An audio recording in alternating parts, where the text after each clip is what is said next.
Hey all, today I'm going to show how to make some leather hard slabs, or at least the process of making slabs and then letting them dry a little bit to make them into leather hard slabs.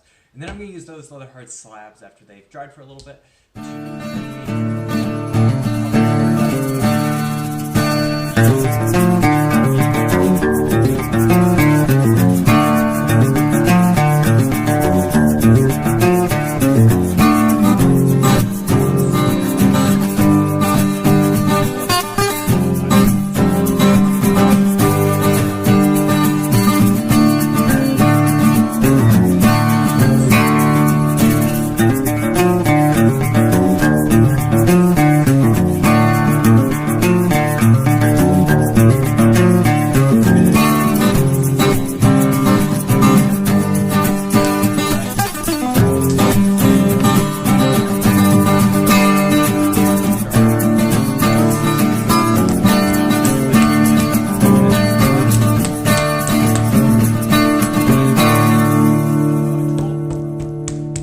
like a rolling pin. There's my nice flat piece of clay, about an inch thick. I'm going to stretch it out, hold it away from me, pull back towards me to get that nice and even. Depending on what you're going to make, I'm going to make something that's a little bit bigger, and if I am making a birdhouse, something that animals are going to live in. So what I want to do that is make sure that my slab isn't too thin. I'm going to leave it probably like about 1/4 of an inch thick. So that one there is great. I'm going to set that off to the side up here, and then I'm going to make another bigger slab.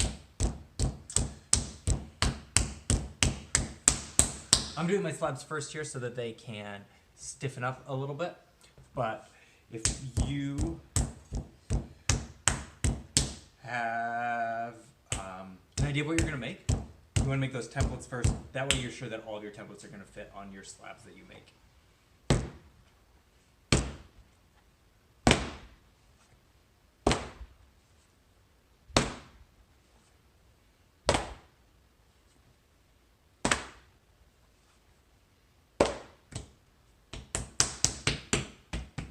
Alright, cool. So I've got these all tossed out. If you want to, you can smooth them down with a metal rib now, which is a great idea. Or if you're going to texture them, now's the time to texture them too. I'm going to take a little rolling pin that I have over here somewhere.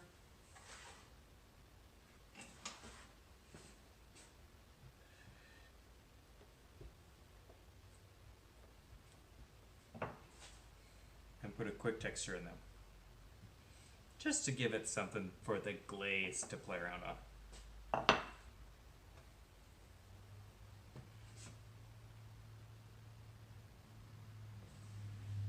The other thing I wanted to make sure that when these weren't too thin, if they get too thin when I try to roll that texture in, they're just going to stick and rip, like my corner did there. But I've got enough there for that. I'm probably going to need a couple more slabs, and I could do that a little later. Alright, so I'm going to set these little guys away to just dry for a little bit, and I'm going to start talking about templates. So I'm all set up here to make some templates out of this tar paper. You can use all kinds of different things to make templates. You can use regular paper, you can use cardboard. I've got this tar paper. Whatever else that you can cut easily and draw on is going to work great. The tar paper works really good because it is soaked in tar or whatever, so it resists water. Also Tyvek will do that, but if you have just cardboard laying around, that's going to be great. If all you have is computer paper, that'll be fine. The templates won't last forever, but they're going to work just great. I am going to make a birdhouse, so I did a little bit of research. If you want to do a birdhouse, there's tons of research online to figure out what kind of bird you want to live in that house. I'm going to make one for small birds. And what I found is that if the base is about 5 by 5 and it's 8 inches tall, that's great for a lot of different birds, so that's what I'm going with here. This square just happens to be 5 inches wide, which is perfect for me. If you don't have a large cookie cutter like that, you can use a ruler. All right, so what I'm going to need is I'm going to need 3 of these squares that are going to be this size, this 5 by 5, 1 for the bottom, 2 for the 2 sides on the sides. And then what I'm going to do is have 2 other little pieces that start as this but also have a top added on them that are going to be the front and the back. Then I will also make some panels for the roof that can be a little bit longer. I can kind of think about that while I roll out or while I cut out all of these. So I'm just going to take this and draw in here. I always am trying to conserve as much paper as I can, so I'm going to use one side of one square to make the next one there as much as I can.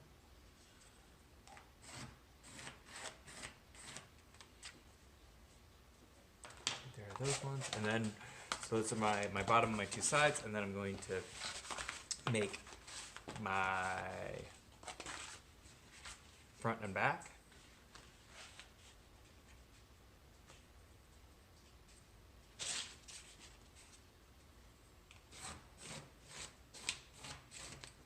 And what's going to work great for me here is I've drawn out this square. You can just kind of see it here.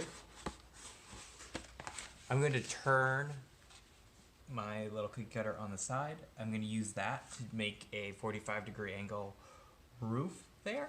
I'm going to just trace that right in. Great. And if I end up measuring that, it's going to be just about 8 inches. So like 7.5. That's going to be great for me.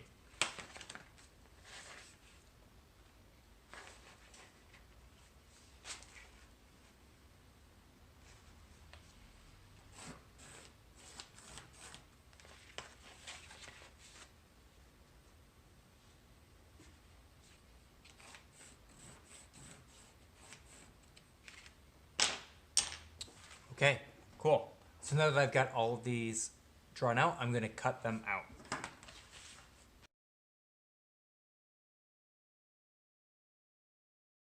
So now I have all of my templates cut out, which is great. So I could put these directly into the clay, but what is even better for me to do first is to try to assemble these to make sure that all of my cuts have worked, all my sizes are right. That way when I do apply them to the clay, then I'm sure everything is going to be perfect.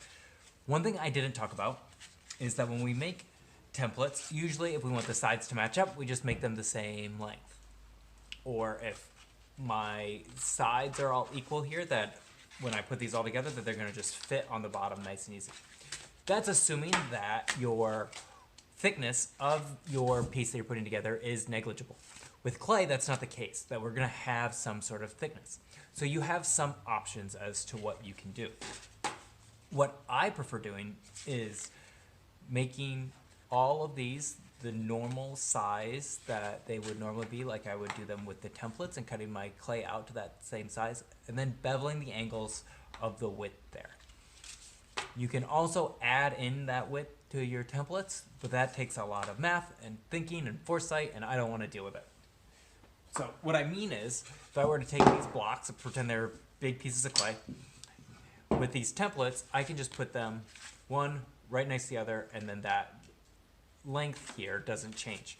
But with these blocks, it does, right? That I've added that amount of the width of this piece to the length of this one. So what I can do instead is bevel these angles. So if I were to cut an angle here and an angle here, so I got like 45s there, right? That they can overlap, and then my overall length isn't changed. So that's what I do with clay. That's easy. I can think about it. I can cut a 45 no problem.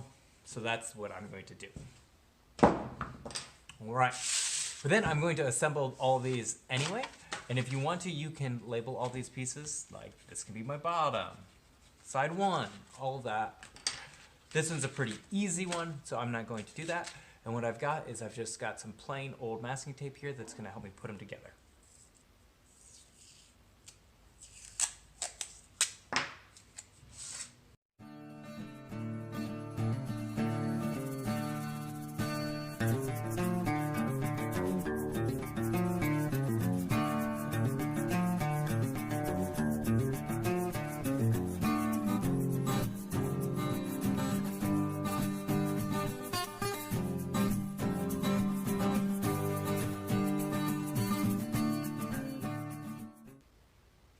So that's not pretty, but what it did was show me that all of my little sides are going to go together and that it's going to work out okay. It doesn't need to look pretty at this point. What you may notice is this still doesn't have a roof. That's because I would have been kind of thinking about what I wanted to do for the roof. I have some decisions, right? That like I could have my roof come in so it just meets up straight right at that angle, or it can overhang. I'm probably gonna have this overhang a little bit. Also, I'm not sure what this length is here, my angle cut, because I didn't measure that. I just made it with a 45-degree angle. So that's gonna be the width that I want my roof to be. Again, I can have my roof come over and overlap, right? Like these guys coming together like this. Or I can cut an angle there. Because this is a nice easy 45, I'm gonna cut that angle again. I like working in 45s, especially if you haven't done a lot of hand building before. So let's see what that length is. So that is almost exactly, say that looks like 3 1/4. What is it there? Yeah, just about 3 1/4. And I kind of don't mind if it overhangs off the bottom a little bit, so I'm gonna call it 3 1/2. That'll be nice. So 3 1/2 that way, and then the length here, which I also don't mind it overhanging, that I do know that's gonna be about my 5, so let's call that 5 1/2. So I need 2 different rectangles that are 3 1/2 by 5 1/2.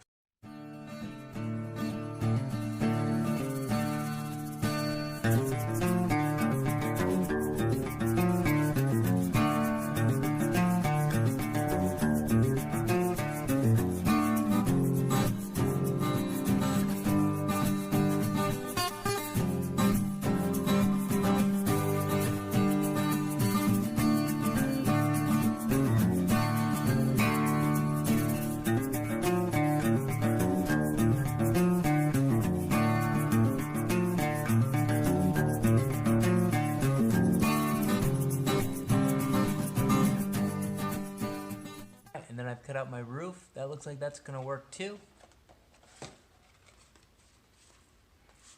This template paper is a little bit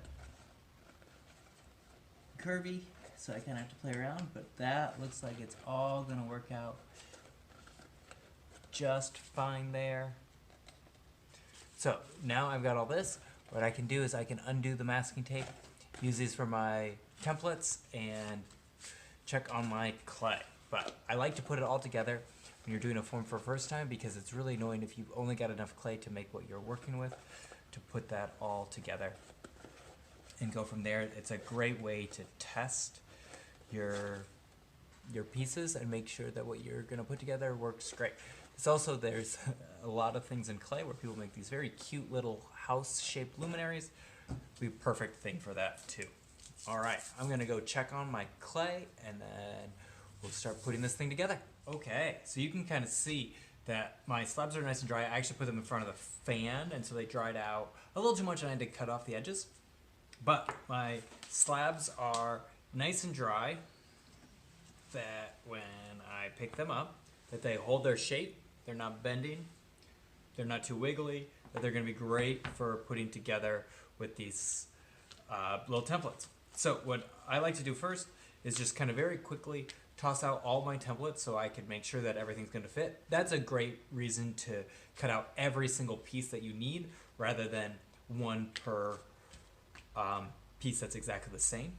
So what I'm gonna do next, just trace out and cut all of these out using a knife, and then I'll talk about putting them together. All right.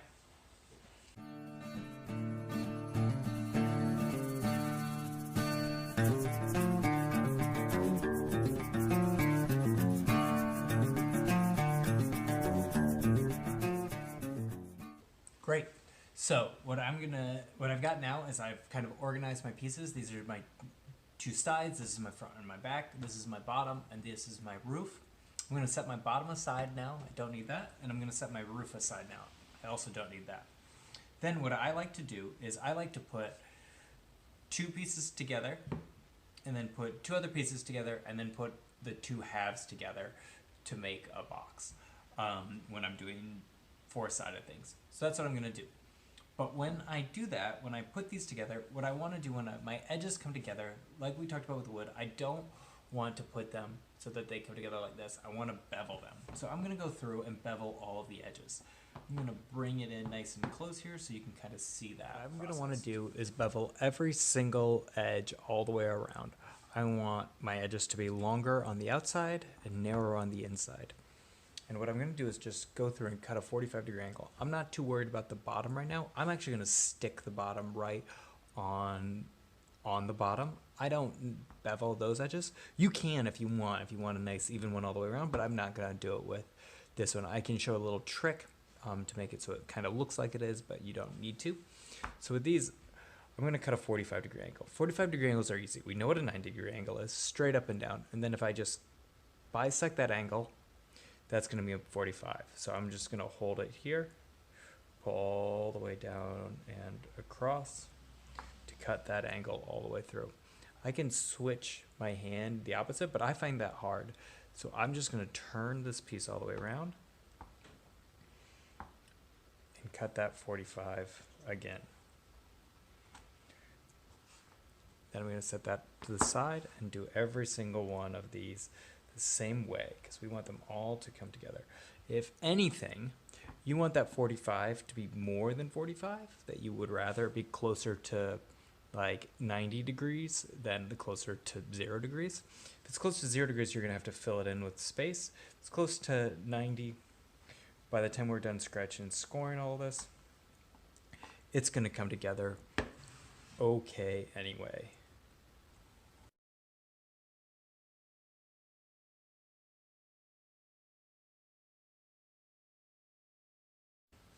Then what I'm going to do is scratch and score this edge here. So whenever I'm going to put two pieces together, I need to scratch or slip and score those two edges together. What I tell the little kids is it's scratch, water, scratch. What you don't want to do is just make little X's on the surface like some of us were taught in like elementary school. That doesn't do anything.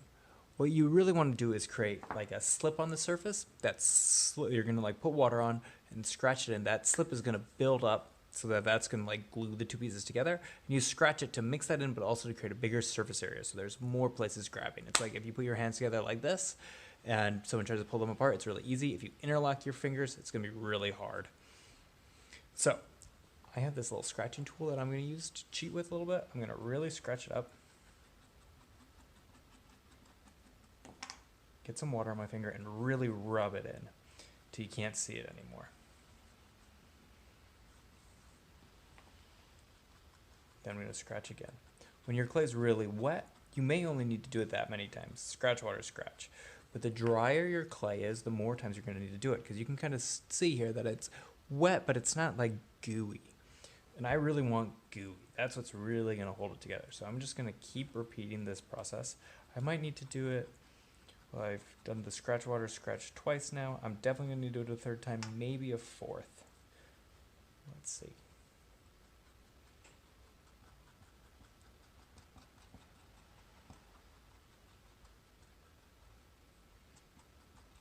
All right, so that looks good. You see how gooey that is. So then I'm going to set this one aside and I'm going to do the piece of my house that's going to go together. And it doesn't matter if you start with the scratching or start with the water. As long as you end with the scratch and all that surface area, if you end with the water, it's going to create an area that's just going to slide over and not really grab. Always overdo the scratching rather than underdoing it.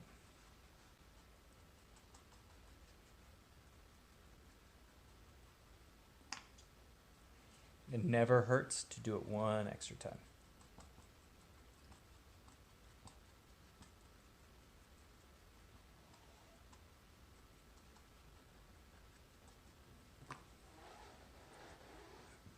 All right, so I've got my two edges here. I'm going to take them, I'm going to put them together, really pushing them together from the bottom up to the top, trying to create that square edge.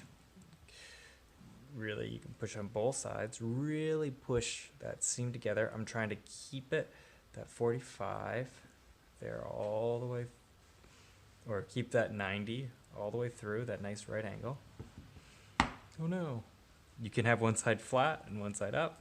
Doesn't matter. I like to do it standing when I don't throw it on the ground and really push that in. If you have some wet clay and you think you need to reinforce that seam, great. You can make a little coil, roll it up, get in there and really compress it. I think this one's going to be okay. I'm just going to compress that with my fingers. And then the same on the outside. I'm just going to compress that with my fingers there. Go back and clean that up. All right, and so I've got this little piece. I'm going to do the same thing to the other one, and then I'm going to put them together.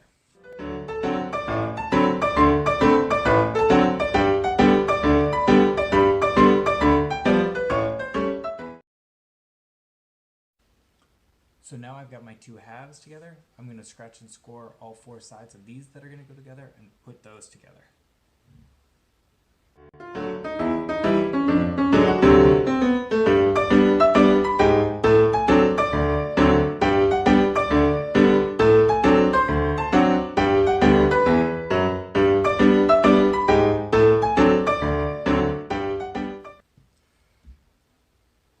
Okay, so I'm pretty much ready to put these together, but you may have noticed that I actually ended with water on these, which I just said not to do. The reason I do that is the same reason I like to do it in this method, in which the last thing I do is scratch them before I put them together. So I've scratched and scored these all to get to the point that they're nice and gooey and wet, and then I put water on to kind of leave them in that point. Now what I'm going to go do is go through, scratch them all very quickly, and then push them all together right after I finish. That way the clay is as wet as it can be when I put them together. If I were to just scratch and score them one by one by one, by the time I finish my last one, my first one might have dried out a little bit, so they may not stay together. So this is a little trick that I do that does seem to really help them all stay nice and wet and really go together. The other thing that I am not doing on this one that I mentioned before is that you really can put a coil on the inside to really support those corners. That works great. Just make sure to have nice wet clay. If it's your clay that you're using is really dry, then scratch and score those corners a little bit, but that'll be good. All right, and then I'm going to push all these together. Again, I like to start at the bottom and work my way up. If you see, as you're coming up, some slips squirting out the inside or the outside, great. That's exactly what you want to see. That means that you've scratched and scored enough, and those clays are really blending together. What you should feel is that, like, as you wiggle it, that it should kind of move, catch. That catching is what you're going for. That means that that clay is coming together.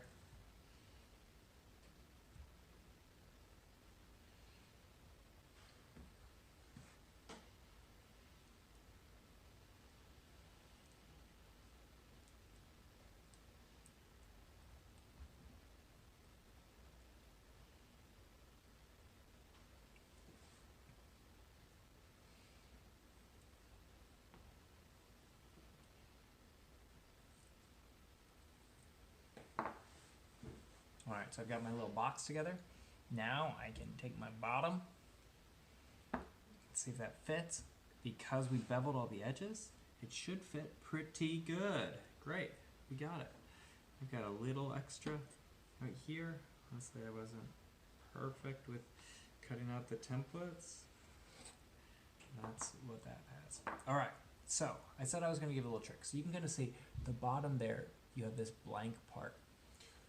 You may not want that blank part. So you could have gone through and beveled all the bottom edges and bevel all these, which works and is probably the better way to do it. The other thing that you can do right now is just really cut a pretty strong bevel out. And I'm going to kind of like lift the outside edge into the bottom to make that seam less apparent.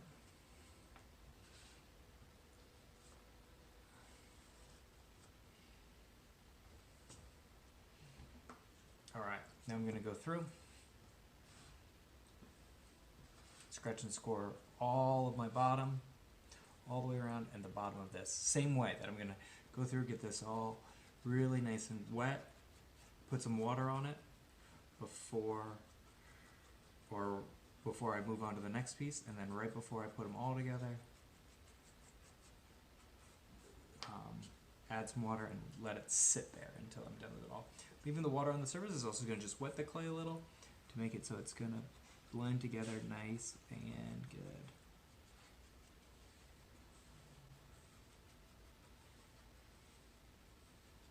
Also, whenever I am scratching and scoring, I'm going in opposite directions. So I go one direction and then I go back the other direction to really create a lot of surface area.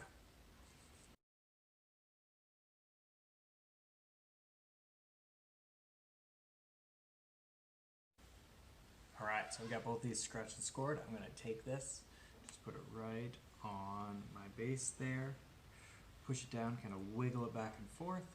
If this were flat, I could flip it upside down, but because I've got the roof, that's not going to work, so I'm going to kind of sit on its side. Really work that in. I'm not working all the way up to the edge there, because I want my edge to come in kind of sharp.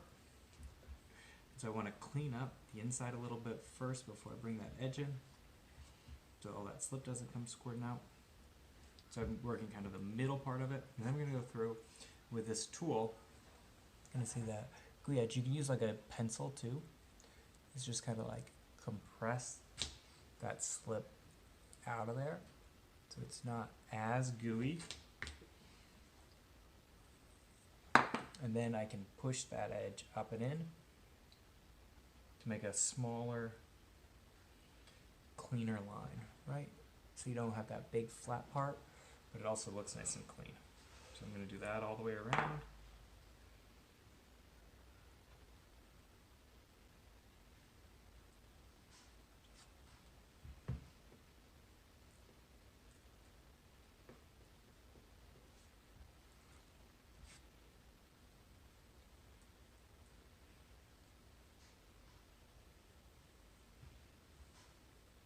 And then I've got lots of scratching on the inside there still, so I'm going to go in with my finger and just compress all that out. You can use a tool too, whatever you'd like.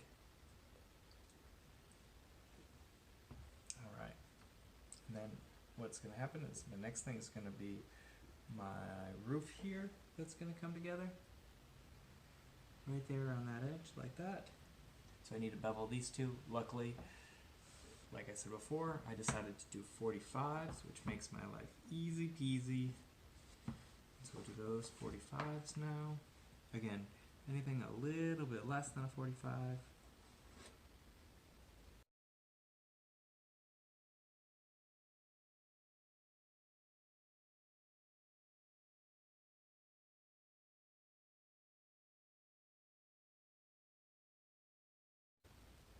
Okay, so now I have my lid. Check to see how it fits there. Looks pretty good. Alright, and so now I've got my enclosed little thing. If I want to, I can scratch and score my lid right on. If I'm making a bird house or a feeder, there are a few things I like to think about. One is I like to have a removable lid, that way I can clean it out in between the seasons. So, but you also have to hang it. So often I'll do holes through either side here and maybe through the lid so that we can kind of string it up that way.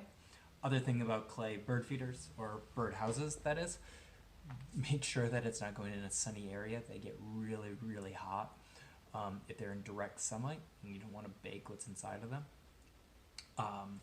And then also, depending what kind of birds you want, you need to do different sized holes, which I don't have the information on, so I'm going to look that up before I put the hole in here, but I'm just going to cut a nice circular hole and have a little stick, and then 2 holes at the top and 1 through here so that I can hang it. You can also do holes on the sides, whatever works. Alright, but that's pretty much how we build with leather hard slabs. If you have any questions, let me know. Alright, happy potting.